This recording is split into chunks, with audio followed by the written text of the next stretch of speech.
प्रतिदिन अपनी धर्म पत्नी को प्रदोष काल में, प्रदोष समय में, शाम के समय प्रतिदिन घुमाने ले जाते, प्रतिदिन।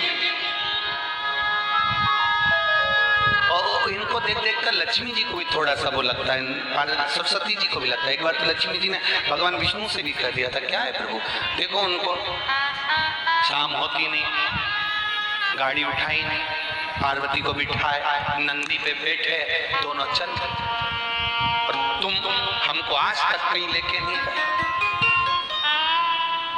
जब हम जाते हैं तब तुम नहीं जाते, तुम जाते हो तो हम नहीं जाते।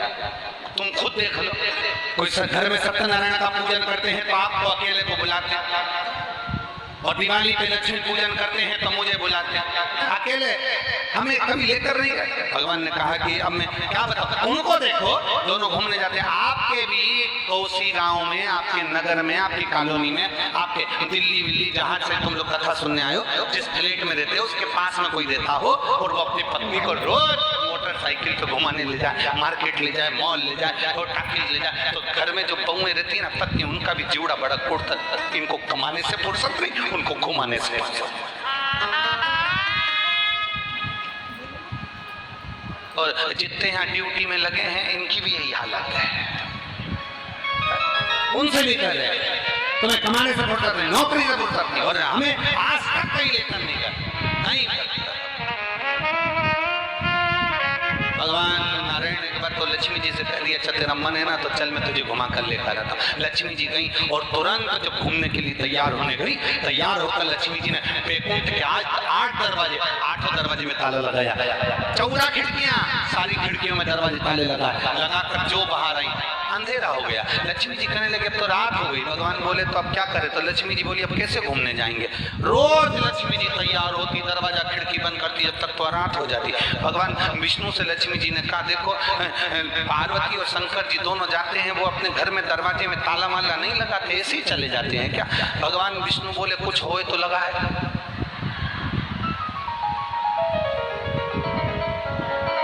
तो उनके घर में कुछ नहीं है।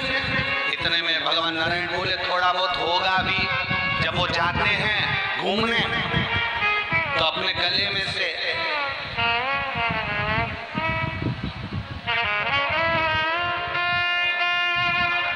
नाग देवता को उठाकर छोड़ जाते हैं, रोज जाते हैं, हाँ सांप छोड़ कर चले जाते हैं। अब तो कोई उनके घर में नहीं जाता। शंकर जी बोले जिसके पाप में दम हो तो चले जा।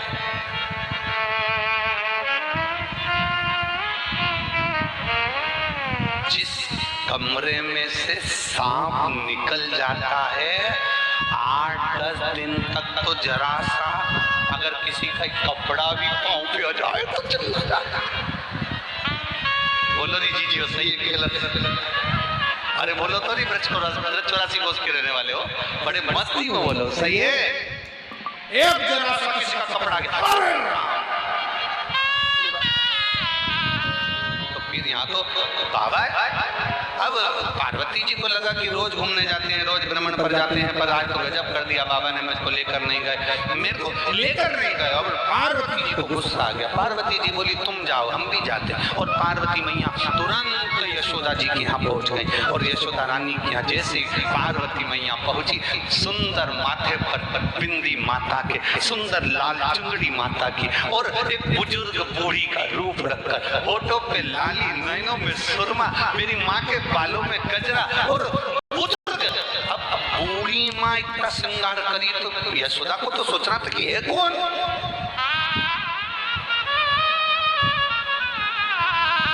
श्रृंगार कर पार्वती जी पहुंच गई यशोदा जी के। यशोदा जी ने दरवाजा बजाया। दरवाजा बजाते थे यशोदा जी पूछा तुम कौन। पार्वती जी मौली में ब्रज की गोपी हूँ, मैं तो यहाँ से निकल रही थी तो तुमको कुछ सीख देने के लिए आई हूँ। क्या सीख देना है। यशोदा याद करो तुम्हारे बेटे के पीछे पूतना पड़ी थी, तृणावत पड़ा था, अघासुर बकासुर पड़े थे। अब सुन ले, पूतना पड़ी थी जैसे पीछे, जैसे अघासुर बकासुर पड़े थे। इतने में यशोदा जी के कानों में ले जाकर तुरंत पार्वती जी ने कह दिया मैंने सुना है इस नगर में, इस गाँव में एक बाबा आया है, भयंकर रूप वाला है, कुछ भी हो जाए उसको अपने बेटे का दर्शन मत कराना। भी हो जाए। यशोदा जी ने तुरंत, और बहुत ध्यान देना महाराज, जहर दो तरह का जहर होता है। एक जहर मुख में जाता है तो केवल एक व्यक्ति मरता है, और एक जहर कान में जाता है तो पूरा घर मर जाता है।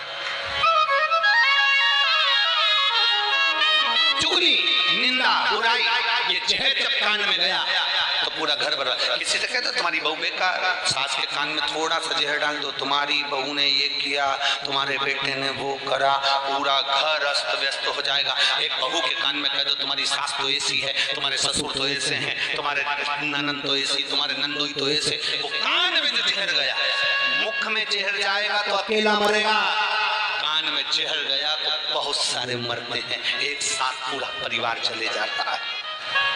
टूट गया परिवार, अस्त व्यस्त हो गया। यशोदा जी के कान में जहर घोल दिया, कह दिया कोई बूढ़ा व्यक्ति आए दर्शन मत कराना। यशोदा जी ने दरवाजे पर द्वारपालों से कह दिया दरवाजा लगा दो, ताला लगा दो, कोई भी आए आने मत देना। अब बाबा तो बाबा थे, चल दिए भोलेनाथ अड़भंगे।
शिव से भाव से दिल से आनंद से प्रार्थना करते श्री शिवा नमस्तुभ्यं श्री शिवा नमस्तुभ्यं श्री शिवा नमस्तुभ्यं श्री शिवा नमस्तुभ्यं श्री शिवा नमस्तुभ्यं भोला सब दुख हो सब दुख शिव शंकर तेरी माला भोले बाबा तेरी माला भोला सब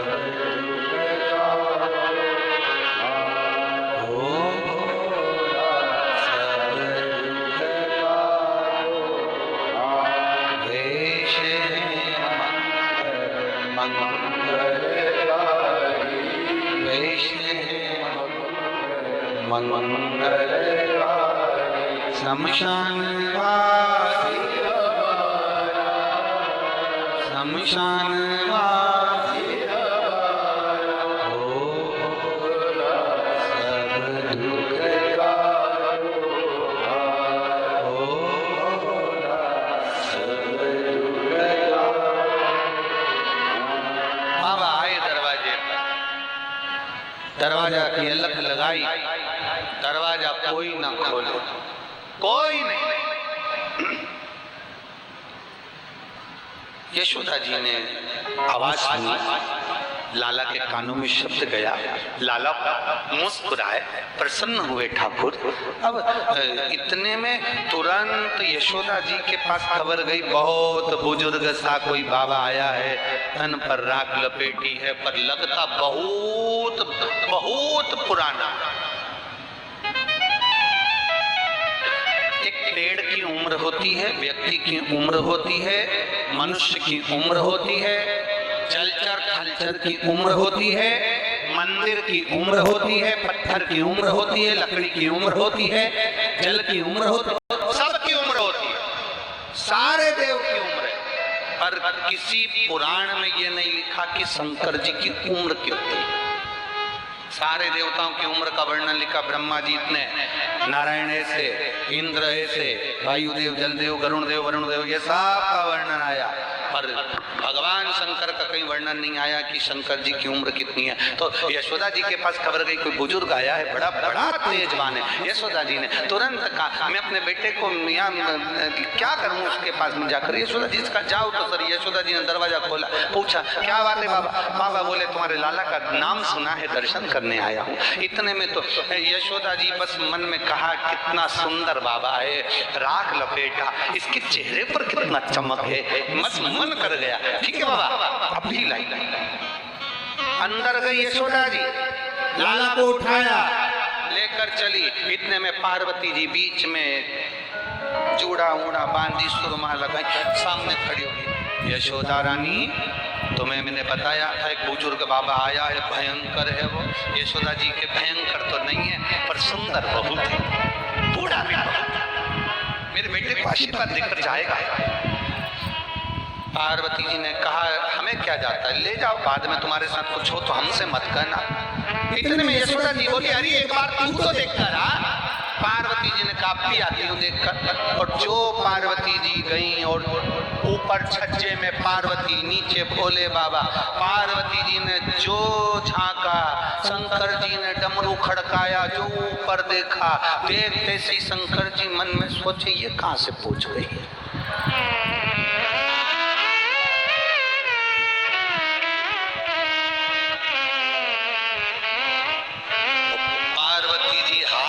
इशारा कर कर बोली अब अंदर शंकर जी समझ गए ये आ गई तो अब दर्शन वर्शन तो मिलना नहीं फिर भी शंकर जी ने आवाज लगाई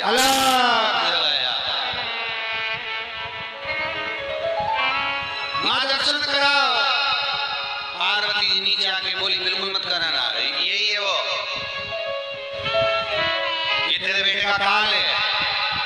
इसको क्या मालूम कि ये महाकाल है, ये तेरे बेटे का काल है। अब पार्वती जी ने कह दिया, अब तो पार्वती जी का मन क्षुब्ध हो गया, अब कुछ भी हो जाए बेटे को नहीं दूंगी। अब भगवान को लेकर अंदर आ गई। बाबा ने भी सोच लिया क्या करा जाए। नंदी पर्वत के नजदीक में कुंड के किनारे मेरा बाबा अखंड धुनी रमाकर बैठ गए। बैठ तो गए, ये जैसे जैसे धुनी तपे वैसे वैसे कन्हैया चिल्ला चिल्ला कर बिलक बिलक कर रोए।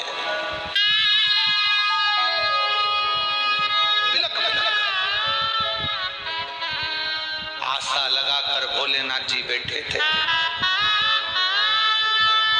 उन्होंने भी आशा लगा ली थी अब तो मैं नहीं आऊंगा, तुम आओ। और लगन तुमसे लगा बैठे जो होगा देखा जाएगा, तुम्हें अपना बना बैठे जो होगा देखा। ये लगन लगा लिया होता है। ब्रज की गोपियों में एक भाव होता है। एक बार एक गोपी ने बड़ा सुंदर भाव व्यक्त किया। महाराज, एक गोपी दही बेचने जा रही है और दूसरी गोपी को घर पर छोड़कर जा रही है और बड़े भाव से कहकर जा रही है, अरे दही बेचन मथुरा जाऊं रे, ध्यान रखियो गुजरिया। अरे ओ गुजरी, आप ही बोलो, दही बेचन मथुरा जाऊं, ध्यान रखियो। इतने धीरे से मत बोलो गुजरिया, है नहीं तो मालूम पड़े दीपावली के गुजिया याद आ जाए। थोड़ा अच्छे से आवाज लगा, दही बेचन मथुरा जाऊं, ध्यान रखियो। शाम से पहले घर ना आऊं रे, ध्यान रखियो। सखी बोल रही है मुझे छोड़कर क्यों जा रही है? अरे सुन, काना जो आवे तो क्या विचार भगा दे। सखी कह रही है, काना जो आवे तो आवन दीजे। सखी ने कहा चोटा घर में आयो तो के आने दो, तो चोर सामान ले जाएगा तो कुछ तो कह सुन तो सरी, काना जो आवे तो आवन दीजे। पर सखी चढ़ने ना दीजे अटरिया, ध्यान रखियो। अरे सखी मेरी छत टूटी हुई है, कन्हैया आएगा छत पे चढ़ गया गिर जाएगा, उसके पाँव में चोट लग जाएगी ना। तो सखी बोल रही है उसके लिए मुझे छोड़ के जा रही है। अरे सुन तो, काना जो आवे तो आवन दीजे, चढ़ने ना दीजे अटरिया, ध्यान रखियो। और सुन सखी, अरे माखन जो खावे तो, अरे कोसी वालों अब एक लाइन तुम्हारी तरफ से चाहिए, खाने दे कि नहीं खाने दे? पक्का? बस तो फिर माखन जो खावे तो खावन दीजे। तो सखी बोल रही है जब आएगा खाएगा तो मुझे क्यों छोड़ के जा रही है? तो उसने कहा तोड़ने ना दीजिए मटकिया, ध्यान रखियो। और तीसरी बार पूरे ब्रज का आनंद, काना जो जावे तो, ये ब्रज की गली से जब गया तो लोग आज तक रोते, काना जो जावे तो जावड़ना। सखी कह रही है वो तो अपने पिता की नहीं सुने, मैया की नहीं सुने, तो हमारी क्या खास? उसको मना करो इधर मत जा तो उधर ही जाता है, वो हमारी सुनता ही नहीं है, तो फिर करेंगे क्या? कैसे मानेगा वो? काना जो जावे तो जावड़ना दीजे, और नहीं सुनेगा तो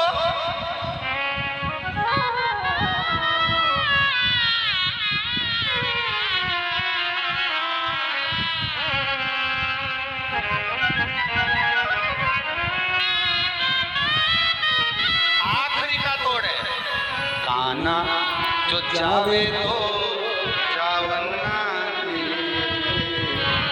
और अगर चले गया तो छीन लीजिए बाकी बंसुरिया, ध्यान रखियो।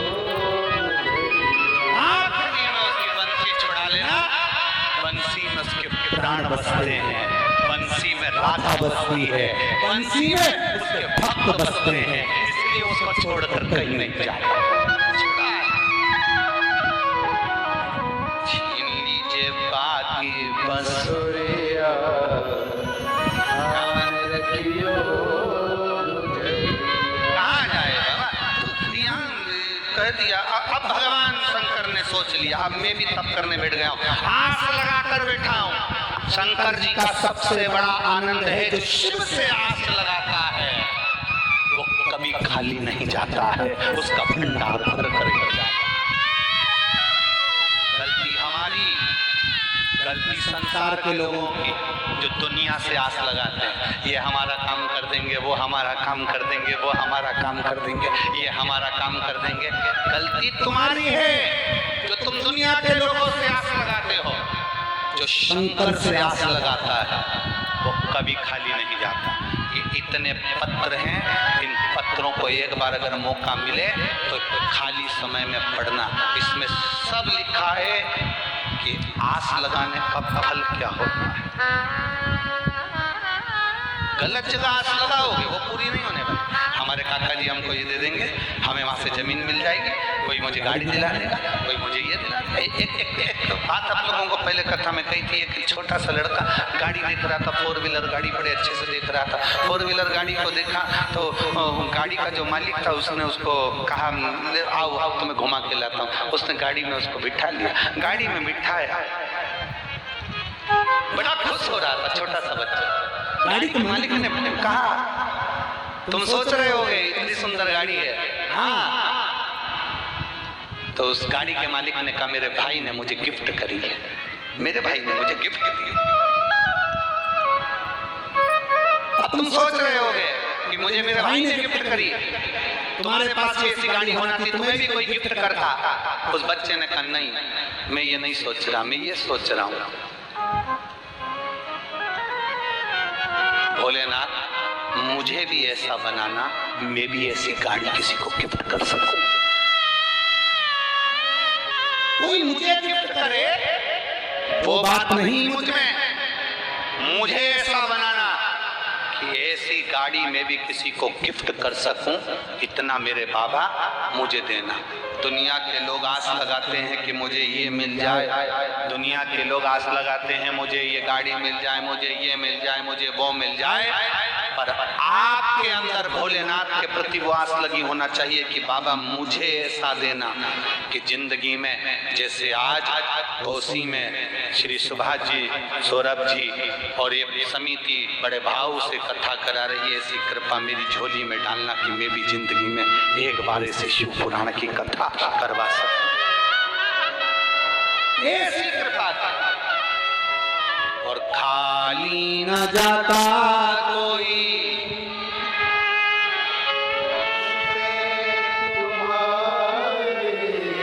खाली न जाता कोई घर से तुम्हारे। बाबा ऐसी करुणा मेरी जिंदगी में करना कि मैं भी दे सकूं, मैं भी दे सकूं। यहाँ बहुत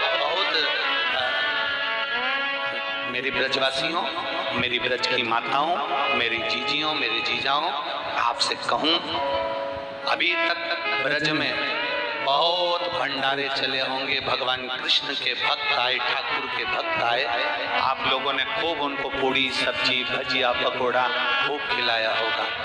पहली बार ब्रज के अंदर ये मौका लगा है कि इन शंकर के भक्तों को खिलाने का मौका मिला है। इसका क्या फल होता है वो लिख कर रखना। एक डायरी लेना, उस डायरी में 2-3 चीजें जरूर लिखना कि मैंने 5 रुपए का पानी 3 तारीख को किसी को पिलाया था, और वो डायरी उठाकर रख देना। 1 महीना इंतजार करना कि वो तुमने जो पानी पिलाया था वो हजारों लाख गुना हुआ कि नहीं हुआ, वो लिख कर रखना। और एक चीज और लिखना कि मैंने शिव महापुराण की कथा पंडाल में जाकर सुनी थी ब्रज की रज में। मैंने भोलेनाथ को अपने व्यस्त समय में से 3 घंटा 2 बजे से 5 बजे तक मैंने भोलेनाथ जी को अपना समय दिया है। तुमने शंकर जी को जो समय दिया वो लिख कर रखना। तेरी दुख की घड़ी में भोलेनाथ भी तुझे समय देगा, ये निश्चित है। काल किसके हाथ में? काल की गणना करने वाला कौन? समय बनाने वाला, तिथि बनाने वाला, वार बनाने वाला, नक्षत्र बनाने वाला। एक बार शिव महापुराण को उठाकर पढ़ना, उसमें लिखा है तिथि बनाई भोलेनाथ ने, वार बनाया भोलेनाथ ने, समय बनाया भोलेनाथ ने, घड़ी बनाई भोलेनाथ ने, पल बनाया भोलेनाथ ने, नक्षत्र बनाया भोलेनाथ ने। एक एक चीज बनाने वाला मेरा शंभू है। अगर वो घड़ी बनाना जानता है तो घड़ी सुधारना भी जानता है। अगर तुम्हारी जिंदगी में तुम्हारी घड़ी अच्छी नहीं चल रही, समय अच्छा नहीं चल रहा, कुछ मत करो, घड़ी की दुकान में आके बैठ जाओ, शिव महापुराण में आकर बैठ जाओ। तुम्हारा समय, तुम्हारी घड़ी धीरे धीरे बाबा अच्छी चलाना प्रारंभ कर देता है, समय बदल देता है, वो बदलता है। कई लोग सोचेंगे, कोसी वाले भी सोचेंगे, आसपास के लोग, ब्रज की धरा वाले भी सोचेंगे, पास में रहने वाले भी सोचेंगे बहुत भीड़ पड़ रही है, कैसे जाएं, कैसे जाएं। अब की बार तो बाबा ने बड़ी कृपा करी है जी, हमेशा कथा होती थी कहीं ना कहीं अंदर। अब की बार तो बाबा ने ऐसी कृपा कर दी कि इधर चले जाओ तो दिल्ली से 117 किलोमीटर, मथुरा चले जाओ तो 40 किलोमीटर, गोवर्धन चले जाओ तो 35 किलोमीटर, बरसाना चले जाओ तो 20 किलोमीटर, नंदगांव चले जाओ तो 15 किलोमीटर, वृंदावन चले जाओ तो 30 किलोमीटर। बड़ी बाबा ने कृपा कर कर और मेन हाईवे पे ही कथा करवा दी कि बस से उतरो, ट्रक से उतरो और आराम से कथा में जाके बैठ जाओ और वापिस अपनी गाड़ी पकड़ो, घर चले जाओ।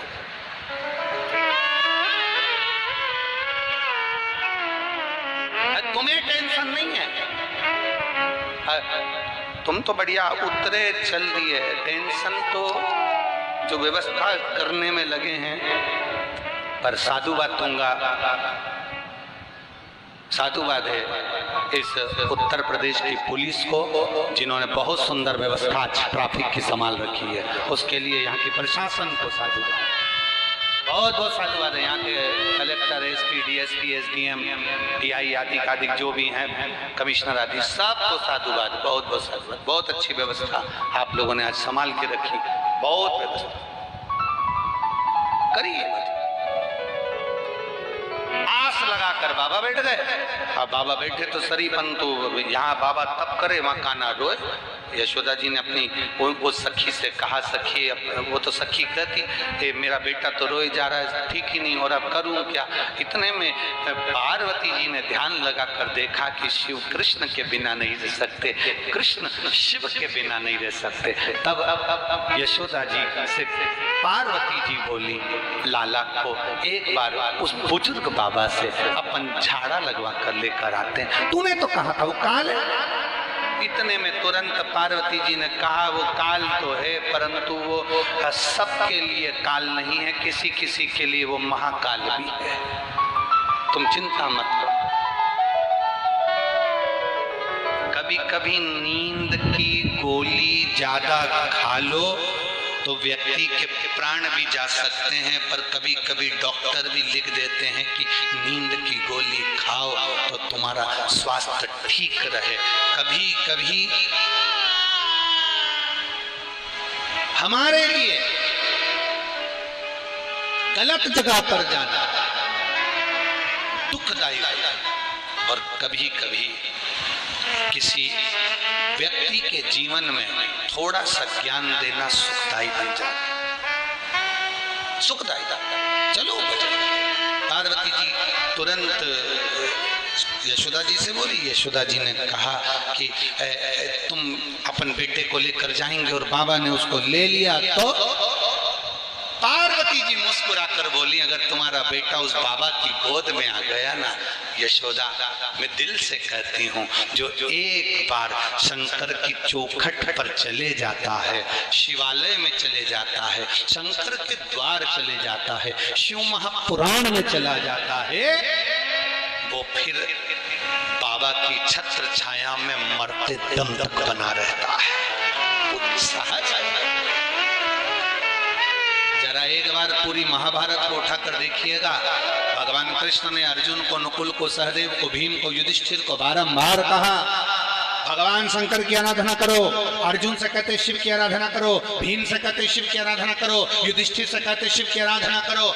एक बार भी भगवान कृष्ण ने किसी का नाम नहीं लिया कि किसकी आराधना करना। भगवान कृष्ण ने बोला तो केवल एक ही बात करी, शंकर की आराधना। भोला सब दुख ओ भोला सब शिव आराधना में लग गए। बाबा ने दर्शन किए, लाला के गोदी में लिया, आनंद सुख का अनुभव हो गया। यशोदा जी ने कह दिया, पार्वती जी यशोदा जी से कहीं बाबा से कह दो यहीं रहे, जब तक रहेंगे तुम्हारा काना कभी नहीं रोएगा। भगवान शंकर से यशोदा जी ने कहा आपको यही रहना पड़ेगा। शिव जी कहते इस कुंड के पास में मैं आशीश्वर महादेव के रूप में विराजमान रहूंगा। जो आस लगाकर मेरे पास आएगा वो दुनिया में कभी नहीं रोएगा। ये आशीश्वर महादेव ब्रज की रज में विराज। किस किस में करें दर्शन? हाथ उठाओ जरा। नंदगांव के पास 1.5 किलोमीटर दूरी पर आशीश्वर वन में आशीश्वर महादेव। एक बार दोनों हाथ उठाकर बोलेंगे, बोल आशीश्वर महादेव की। हर हर। भगवान शिव विराजमान हुए आशीश्वर महादेव के रूप में। इधर देवराज को भगवान भक्ति पर प्रदान करते हैं। बिंदु को प्रेत